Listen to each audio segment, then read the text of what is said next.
de todos.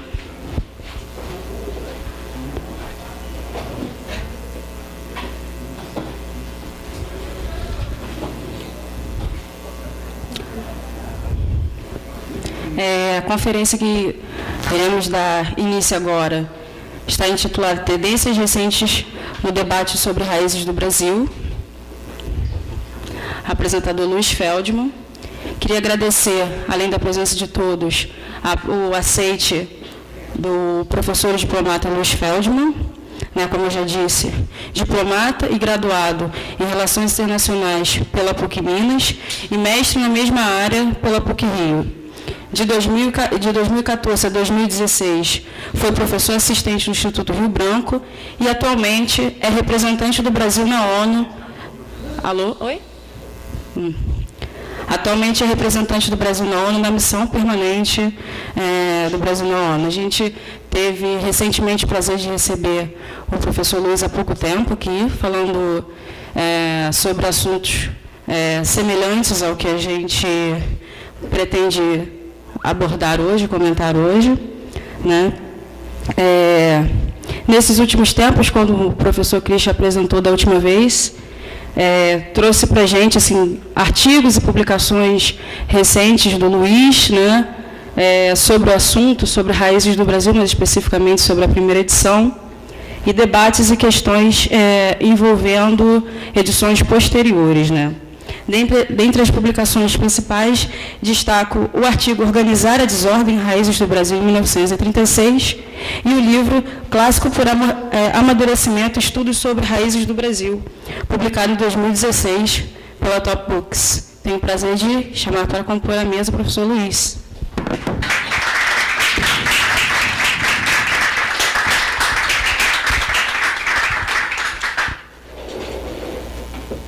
O ar tá ligado? Não? Tá? Tá meio quente aqui, eu vou tirar. Pode começar. Sim. Você quer que ligue, né? Estamos com calor aqui na frente.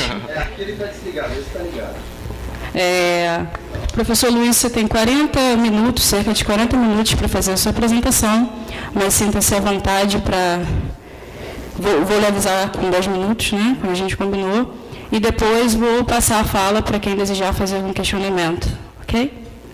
Tem a palavra. Obrigado, Tamires. Boa tarde a todos. Pode deixar. Bom, então, obrigado, Tamires. Boa tarde a todos.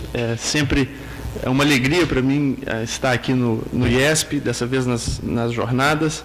Eu preciso agradecer o Instituto, na pessoa do Christian Lynch, também a Tamires, a Ravache. E,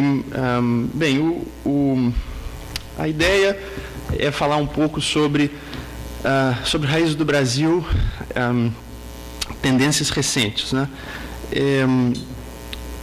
Já foi falado aqui mais cedo hoje que esses livros canônicos, do pensamento político brasileiro, do pensamento social brasileiro, são livros que têm camadas e camadas de interpretação e que não se pode chegar até eles sem entender as camadas estratificadas ao longo do tempo. Então, de fato, uma arqueologia, é preciso entender como é que a gente chega nesses livros.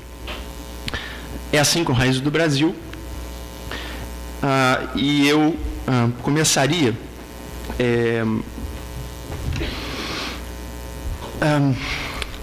sugerindo uma forma de chegar a Raízes do Brasil.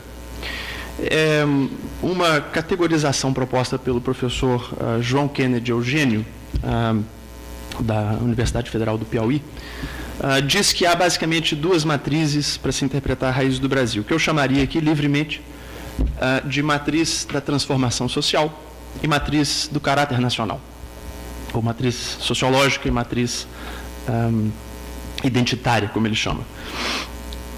Essencialmente, na primeira visão, na visão da transformação social, Raízes do Brasil é um livro cuja ênfase está colocada na derrocada do mundo rural e ibérico, E na segunda matriz, ou segunda visão, Raízes do Brasil é um livro que enfoca o que é permanente, ou o que é tão permanente quanto possível entre os brasileiros, que é o seu caráter. Haveria uma terceira, ou de fato há uma terceira matriz, que é a matriz da combinação. Elementos de um, elementos de outra. Uma expressão muito conhecida dessa matriz é a chamada metodologia dos contrários, característica de Raízes do Brasil. Então, um jogo entre os polos do livro. De fato, essas são categorias úteis, e eu até diria que elas podem ser, que elas se referem, com todas as peculiaridades que cada visão tem, esses dois modos de ver o livro se referem, no fundo, eu diria, a uma forma ou a diferentes atitudes pelas quais se aborda o conceito central do livro, a cordialidade. A professora Ângela de Castro Gomes sugeriu em um artigo de 1990 que a cordialidade é composta basicamente por duas vertentes. É um obstáculo e é uma proteção. Cordialidade é um obstáculo à fundação de um espaço público no Brasil. Um obstáculo deve ser removido. A cordialidade também é uma proteção contra os efeitos dessa mesma modernidade que se quer instituir pela remoção do obstáculo anterior. Ou seja, a cordialidade é uma espécie de proteção, de uma singularidade nacional que protege o país dos efeitos perversos e deletérios da racionalização das sociedades urbanas modernas. Então, a cordialidade teria essas duas componentes. Como eu disse, obstáculo e proteção. A vertente que se vê, ou que se julga, ter sido privilegiada por Sérgio Buarque, tende a determinar a forma como se vê o livro. Quem lê Raízes do Brasil, entendendo que se trata de um livro que trata da remoção dos obstáculos tradicionais à modernização do país, chega em uma certa interpretação sobre o livro. Quem atribui a Sérgio Buarque uma ênfase em resguardar os elementos tradicionais, justamente pela valia que eles têm, em ser uma espécie de um anteparo aos efeitos dessa modernização, tende a ver o livro de outra maneira. Com todas as complexidades que o livro admite, essas seriam duas formas que geram uma série ou que geram, vamos dizer assim, diferentes tipos, ou diferentes até linhagens, se a gente puder dizer assim, de leituras de Raízes do Brasil. Isso falando em abstrato. Qual foi quais foram qual foi digamos assim, a vigência real de cada uma dessas abordagens, de cada uma dessas ênfases atribuídas a Sérgio Buarque, né? Qual foi a avaliação que se fez sobre a ênfase atribuída por Sérgio Buarque no livro ao longo do tempo?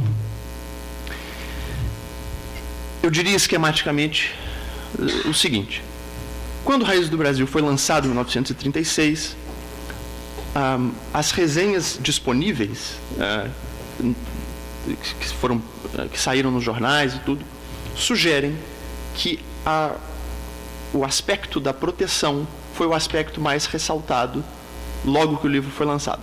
Quando, portanto, 20 de outubro de 1936, Raízes do Brasil veio ao mundo, e as reações foram imediatamente, a maioria das reações tendeu a dizer que era um livro que tratava do caráter nacional, que captava a psicologia do povo brasileiro. E mais, para certos resenhistas, era um livro que fazia a apologia desse caráter. Portanto, voltando lá atrás, eu falei as matrizes, a primeira percepção do livro não foi unânime, mas foi majoritária, eu diria, dentro das resenhas que eu pude consultar, foi uma recepção de que, quer dizer, era um livro cuja ênfase estava em traçar um determinado caráter nacional e, frequentemente, fazer a sua apologia.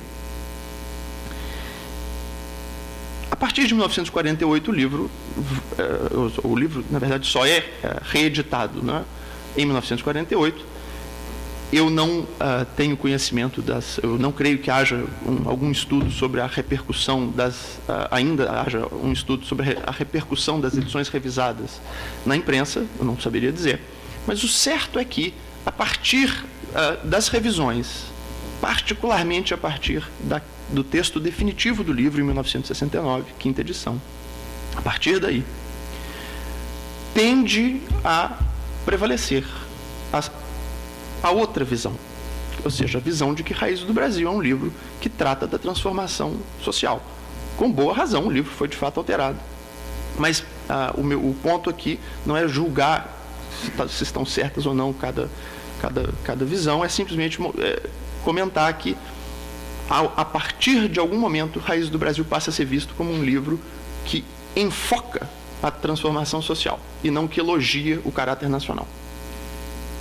Um exemplo disso é dado pelo crítico, pelo resenhista, que eu conheço, o único que resenhou o livro em diferentes momentos, Sérgio Milliet, era um bom amigo de Sérgio Buarque. Em 1936, ele faz uma resenha do livro em que comenta, inclusive, que se trata que o livro teria caracterizado muito bem a psicologia do homem brasileiro, etc., etc., mas teria tido uma atitude negativa quando se tratava de propor uma solução qualquer para o Brasil. Em 1964, ou seja, logo depois da quarta edição, que é de 1963, pela editora UNB, em 1964, em um outro texto, Sérgio Milliet faz uma nova avaliação, diz que o Sérgio Buarque propunha uma política construtiva e realista para o Brasil. Entre a política construtiva e a atitude negativa, eu diria que essa mudança, não é, essa curiosa variação, né, de um resenhista, pode nos indicar um pouco como que a percepção sobre o livro mudou, em boa medida porque o livro mudou. Essa visão, de acordo com a qual Raízes do Brasil trata da transformação social, e que, portanto, não só trata, como mais uma vez, faz a sua apologia, né? Uma apologia contrária à apologia anterior, por assim dizer, com todos os diferentes matizes que comporta essas interpretações, mas essa visão é basicamente hegemônica desde, vamos dizer assim, a partir da quinta edição.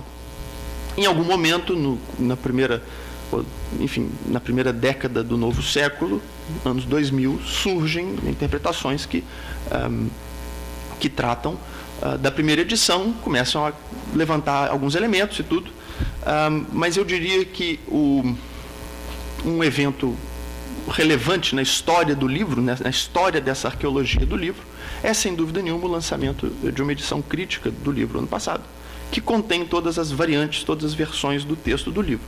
Isso é importante porque foi a primeira vez em 80 anos, ou seja, desde que o livro foi lançado em 1936, foi a primeira vez em 80 anos que o livro, ou que o público brasileiro teve acesso ao que fosse, ao que foi o texto original do livro. Isso coloca algumas questões, ou vamos dizer assim, coloca um desafio para a visão predominante de que se trata de um livro que trata e incentiva, trata da transformação social e a incentiva.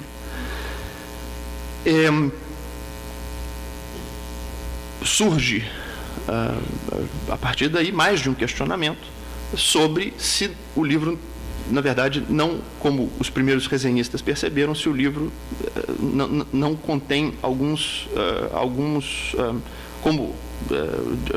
se o livro não contém alguns gestos, alguns sinais para o lado contrário. É preciso esclarecer, é evidente que a maior parte dos analistas do livro sempre percebeu que é um livro complexo, que tinha diferentes polos, né?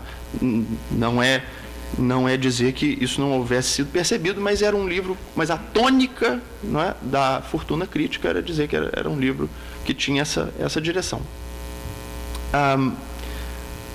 Diante do, digamos assim, da importância que passa a ser atribuída a recuperar a memória e o conhecimento do texto original, o jogo fica talvez um pouco fora do seu padrão histórico, não é? Porque a edição original de Raízes do Brasil não se encaixa exatamente no que se disse que Raízes do Brasil sempre havia sido. Portanto, se colocam algumas opções do ponto de vista da visão sobre o livro. Por um lado, se a gente levar a sua consequência final a atitude de entender que a primeira edição tem uma diferença muito grande com a segunda edição, uma posição que eu próprio procurei explorar, surgiriam 2 Raízes do Brasil, né? Poderia quase se falar em 2 Raízes do Brasil, um primeiro que tem muitas diferenças em relação ao segundo. Outra opção, é claro, é uma espécie de uma recomposição da tendência histórica de ver o livro como um livro progressista que trata basicamente da transformação social do Brasil. Sérgio Buarque de Holanda, sendo um autor, que admite uma multiplicidade de papéis, e ele, para citar só um, ele deu nome a um navio petroleiro, né, de uma empresa estatal brasileira. Ele, portanto, é um autor que está além da nossa circunstância acadêmica. Naturalmente que pode haver todo tipo de atitude frente à afirmação de que a sua obra variou um pouco, a mensagem política do seu livro variou um pouco ao longo do tempo. Ele pode-se dizer que o pensamento dele está em uma espécie de um estado de fluxo eterno, moto contínuo, não é? Que ele nunca pode ser, a posição dele nunca pode ser reduzida a um ponto preciso. Pode ser verdade. Pode-se um pouco diluir a posição não tão progressista, para dizer de forma branda, do seu livro, da edição original do seu livro, no progressismo total da sua trajetória, né? O que, diga de passagem, teria que se ver com o fato de que ele, na sua juventude, tinha posições, inclusive, tendentes à monarquia. O artigo "Viva o Imperador" que o diga. Mas, de toda maneira, isso é só para chegar no assunto, não é? Quer dizer, é um livro que tem... que está... É muito difícil ler Raízes do Brasil sem estar, de alguma forma, impregnado dessas visões, né? É um livro progressista, não é um livro progressista? O que é? O certo, eu diria, é que a recuperação da edição original, da edição Príncipes do livro, lança luz, sem dúvida nenhuma. Eu acho que esse ponto, se não for unânime, certamente é um ponto compartilhado por muita gente. A retomada do texto original lança luz sobre alguns pontos que são, eu acho, esclarecedores e que realmente ajudam a enriquecer um pouco o debate sobre o livro, que, creio eu, ficou muito preso a uma certa visão de que o livro era de uma certa maneira. Eu aqui queria chamar a atenção para 3 pontos, para 3 maneiras pelas quais a retomada do texto original, a leitura do texto original, nos ajuda a refletir sobre Raízes do Brasil na sua circunstância e talvez enriqueça o debate, independentemente de se está certo ou errado dizer que o livro era profundamente diferente ou não. Quer dizer, tem alguns temas em Raízes do Brasil que tem alguns problemas até, de algumas dificuldades de leitura, ou alguma terra incógnita em Raízes do Brasil, que talvez seja um pouco cartografado, ou que seja um pouco esclarecido pela volta ao texto original. Como eu disse, são 3. A primeira delas é o fato, e isso eu digo por uma experiência pessoal. Eu, quando li o Raízes do Brasil pela primeira vez, naturalmente li a edição definitiva, tive muita dificuldade com o capítulo final, porque ali havia argumentos que me pareciam um pouco, digamos, a sequência lógica do argumento me parecia difícil. E eu diria que quando se lê, ou pelo menos quando eu li a edição original do livro, eu vi que o capítulo final, que é o capítulo tão importante, né, da nossa Revolução, que é o capítulo onde está dada a mensagem política do livro, eu vi que na edição original ele fazia bastante sentido. Ele era coeso e tinha uma direção. E aí eu vi como que, no texto definitivo, o 7º capítulo, talvez o livro em geral, mas eu queria focar aqui no 7º capítulo, como que muito claramente o texto do 7º capítulo estratégico do livro, é composto, na edição definitiva, por argumentos erigidos sobre vestígios de argumentos anteriores. Quando se entende isso, pelo menos, de novo, no meu caso, eu entendi melhor o que está se passando no capítulo. E o que eu queria, como primeiro ponto, era chamar a atenção para como que isso funciona no 7º capítulo. Qual é a narrativa do 7º capítulo na edição original? Do que se fala?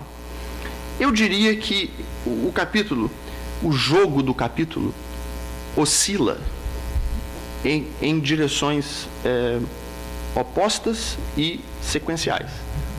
O que eu quero dizer com isso? Indo diretamente ao texto. A abertura do capítulo fala que estão em vias de aniquilação as raízes ibéricas do Brasil.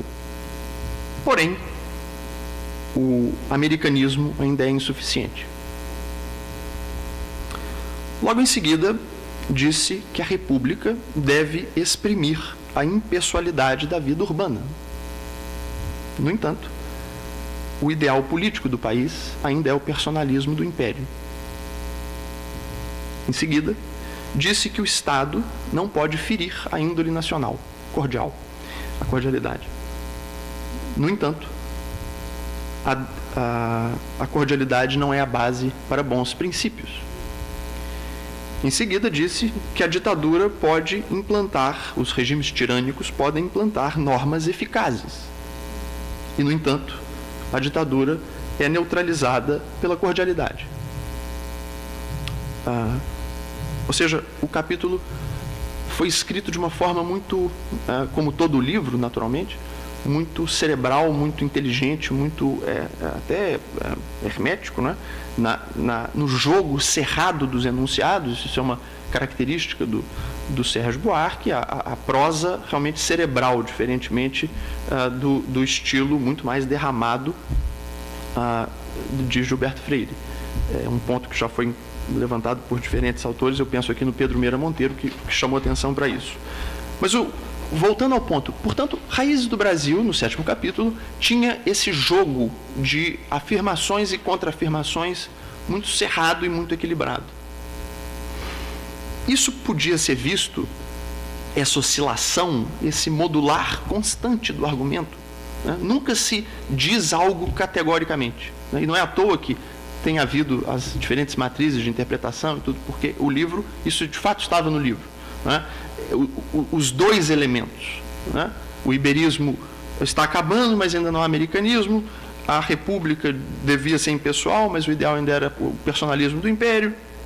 O Estado não pode ferir a cordialidade, mas a cordialidade não cria bons princípios. A democracia é um mal-entendido, mas não é totalmente incompatível com o país. E, finalmente, a democracia pode implantar normas eficazes, mas é neutralizada pela cordialidade. Esse jogo permanente, eu sugiro em um artigo que, inclusive, esse jogo é o próprio ensaio do Sérgio Buarque.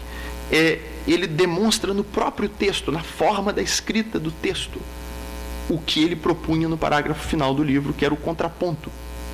Que era o contraponto entre cordialidade e civilidade. O próprio texto ilustrava a proposta dele para o Brasil. E, diga-se de passagem, eu não sei se mais cedo eu falei, mas na primeira vez que eu mencionei, mas essa afirmação de que a democracia é um mal-entendido, é preciso fazer um esclarecimento para que não haja mal-entendido. No Raízes do Brasil, que todo mundo leu, essa afirmação está no sexto capítulo, mas na edição original ela também estava no 7º, portanto, quer dizer, ela foi cortada depois, mas só para ficar, para que vocês talvez não pensem que eu tirei essa frase do 6º capítulo, ela também estava no 7º. Portanto, a visão, digamos assim, global do 7º capítulo é esse jogo constante. Não é? Na edição, e ainda um ponto, na edição original, que eu acabei de mencionar, isso tudo era como eu falei, era a própria ilustração do contraponto, que era o fim do capítulo. Na edição revisada do livro, o capítulo tem alterações, mas a estrutura é basicamente a mesma. Esse jogo que eu descrevi aqui, ele é alterado em pontos estratégicos, e o equilíbrio que eu estou sugerindo, que era um equilíbrio significativo entre as duas posições, ele se perde em favor de uma posição. Ou seja, o grande sinal da tradição, a grande condensação da tradição em Raízes do Brasil é a cordialidade. E o 7º capítulo mencionava a civilidade. A edição original tinha um equilíbrio e, portanto, sugeria um contraponto entre tradição e modernidade, entre cordialidade e civilidade. No Raízes do Brasil de 1948, segunda edição para frente, esse equilíbrio é alterado. E o que passa a ser a grande mensagem do capítulo não é mais o contraponto, que está lá, já estava na edição original e continua no parágrafo final da edição revisada, de todas as edições revisadas, está aí até hoje, sugerindo o contraponto. O que passa a ser o centro de gravidade do capítulo, é o que eu sugiro, é a revolução, que também já estava lá na primeira edição, mas que ganha todo um novo peso, né, se a gente avalia como que o capítulo foi, digamos assim, desequilibrado em favor da civilidade. A revolução que já estava lá e que era o sinal da derrocada do iberismo, essa revolução ganha, inclusive, novas passagens que indicam que ela é uma revolução vertical, que vai desenraizar um velho Brasil e plantar um novo. Indo ainda mais no detalhe do livro, porque isso é um ponto muito interessante sobre o que era a mensagem política do livro em 1936, e mostrando como que isso foi alterado em 48. Eu não quero cansar ninguém, ou talvez seja uma esperança vã, mas para não cansar ninguém, eu me limitaria ao tema do personalismo. É muito interessante pensar como que Sérgio Buarque tratava o tema do personalismo na edição original do livro. Ele dizia o seguinte, que no século XIX, o liberalismo se opôs ao quadro tradicional brasileiro. A democracia liberal contrasta, ele dizia, com o que há de mais positivo no temperamento dos povos da América Latina. Personalismo.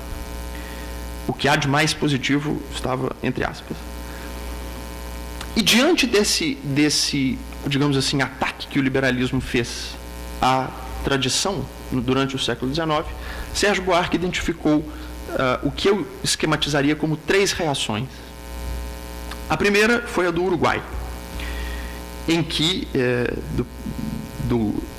da época do presidente Baggio, que é a doutrina liberal, pretendeu transformar-se em realidade e a despersonalização vai ao extremo, ao paroxismo. Segundo tipo de reação ao, vamos dizer assim, ao ataque do liberalismo contra a tradição é na Argentina de Rosas, em que o liberalismo gera dialeticamente o caudilismo com todos os seus excessos, argumento de Sérgio Buarque. Finalmente, o Brasil Império, onde o personalismo pôde afastar as demagogias liberais, aspas aí, ele, personalismo, pôde fundar uma estabilidade política que de outro modo não teria sido possível. Palavras do Sérgio Buarque. Aí, na sequência do texto, Sérgio Buarque comenta que essencialmente o Estado, a ideia de um Estado abstrato e impessoal, é ininteligível entre os povos da América Latina, um argumento que, aliás, se parece com o de Oliveira Viana. E ele diz que o personalismo é o princípio político mais fecundo em nossa América. Vem, então, a afirmação de que a democracia é um mal-entendido. Isso é um argumento que me parece bastante bem encadeado. Ele diz, então, que diante disso, é necessário que haja uma superação da doutrina democrática. É preciso vencer, ele dizia, a antítese impersonalismo-caudilismo. Ou seja, na minha análise, o personalismo aparece, e diga-se de passagem, o Sérgio Buarque dizia, com todas as palavras no livro, que o prolongamento do personalismo no espaço e no tempo era a oligarquia. Na minha avaliação, o personalismo, ou oligarquia, aparece como uma espécie de via média entre o impersonalismo gélido e o caudilismo anárquico. Há mais de uma colocação de Sérgio Buarque a respeito do império, da política imperial, inclusive com uma espécie de um endosso do Senado vitalício contra a Câmara eletiva, nesse sentido. Portanto, isso é algo talvez inesperado, tendo-se em vista o que se costuma dizer que é a atitude de Sérgio Buarque contra o passado. Na edição de 1948, ou a partir dela, o argumento muda. Ele diz, Sérgio Buarque, que no século XIX o liberalismo não exatamente se opôs ao quadro tradicional. Ele foi ajustado pela elite de então para reforçar velhos padrões patriarcais e coloniais.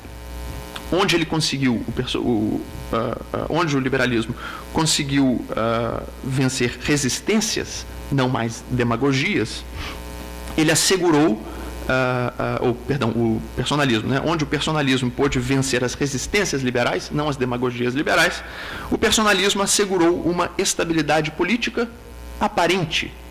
De novo, expressão do Sérgio Buarque. Sérgio Buarque diz também que o personalismo não representava uma alternativa à anarquia, como era talvez possível inferir do texto original, mas sim um disfarce grosseiro. O personalismo, de novo, em 1948, aparece, portanto, como um disfarce grosseiro. Era preciso vencer a antítese liberalismo-caudilismo. Reparem que some a antítese impersonalismo-caudilismo. Surge uma antítese liberalismo-caudilismo, buscando preservar o impersonalismo, porque, como foi dito aqui na sessão imediatamente anterior, uma coisa é democracia liberal, outra coisa é uma democracia de outra natureza, em 1948, em outro contexto, inclusive, do que o de 1936, salvar, digamos, entregar o liberalismo, mas não ceder no impersonalismo, era uma posição um pouco mais específica. E, portanto, Sérgio Buarque dizia, era preciso liquidar os fundamentos personalistas e aristocráticos da sociedade brasileira, daí vinha a Revolução Vertical, e ele acrescenta uma passagem estratégica no livro em que ele fala sobre, digamos, em que ele elabora a metáfora da revolução que, como eu falei, que desenraiza, não é, a herança, eu diria até, alterando um pouquinho uma expressão que eu acho muito feliz, uma análise que eu acho muito feliz do Gabriel Kohn, é preciso erradicar as raízes envelhecidas ou mortas e implantar um novo fundamento da política brasileira. Então, e no entanto, dentro desse novo argumento do capítulo, é preservada a afirmação que sempre me intrigou no texto definitivo, é preservada a frase sobre a necessidade de superação da doutrina democrática. Isso como um exemplo do que eu indiquei.